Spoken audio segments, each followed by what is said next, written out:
Hello everyone. सो आज हम agriculture से रिलेटेड क्वेश्चंस करेंगे जो कि सारे ही एंट्रेंस एग्ज़ाम में जहाँ एग्रीकल्चर से रिलेटेड क्वेश्चन आते हैं वो बहुत ज़्यादा इंपॉर्टेंट क्वेश्चंस हैं ये, और ऑलमोस्ट सभी जगह पूछे जाते हैं। तो स्टार्ट करते हैं क्वेश्चन 1 से।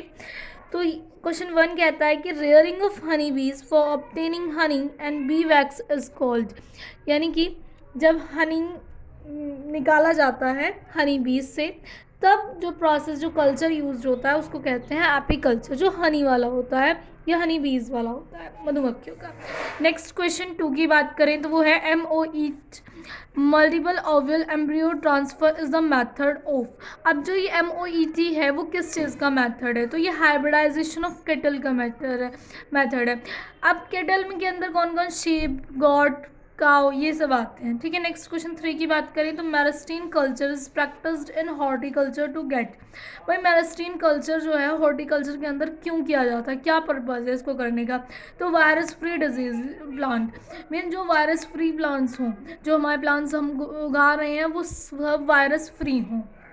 नेक्स्ट क्वेश्चन 4 की बात करें तो somatic hybrid are produced by the fusion of. Somatic hybrid जो है वो प्रोड्यूस किया जाता है बाय द फ्यूजन ऑफ, किसके फ्यूजन के कारण? किसके? तो प्रोटोप्लास्ट ऑफ 2 सेल्स।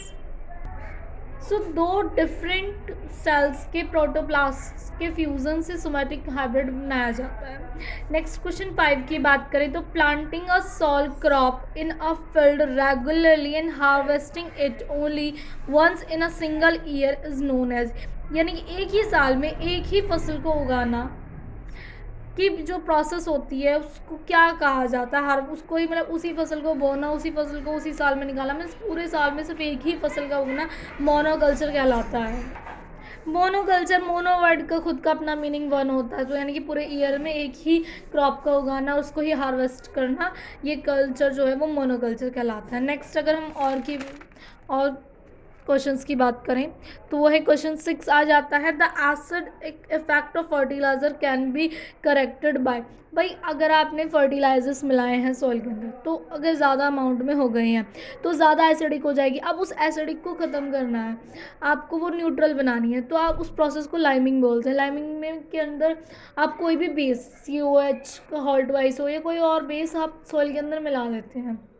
तो जब एसिडिक पहले से थी, आपने बेसिक कुछ मिला दिया उसके अंदर, तो अब वो जो सॉइल है वो न्यूट्रल हो जाएगी, और न्यूट्रल हो जाएगी तब उस प्रोसेस में जो करेक्टेड किया जाता है आपका एसिडिक इफेक्ट, उसको लाइमिंग बोलते हैं। नेक्स्ट क्वेश्चन 7 की बात करें तो forming which group urea belongs to. भाई फ्रॉम विच ग्रुप यूरिया जो है वो किस ग्रुप से बिलोंग करता है? तो एमाइड ग्रुप से बिलोंग करता है। क्वेश्चन 8 की बात करें तो green manure are mostly use as the source of.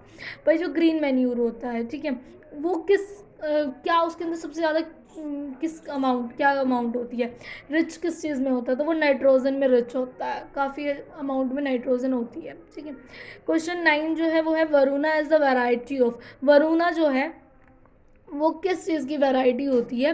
तो वो इंडियन मस्टर्ड, यानी कि भारतीय जो सरसों होती है, तेल निकाला जाता है, उसकी वैरायटी होती है। क्वेश्चन 10 की बात करें तो balance diet include at least dash gram of vegetable per day. भाई हमारी जो बैलेंस डाइट होती है, जो हम खाना खाते हैं, उसमें एटलीस्ट कम से कम कितना वेजिटेबल होनी चाहिए?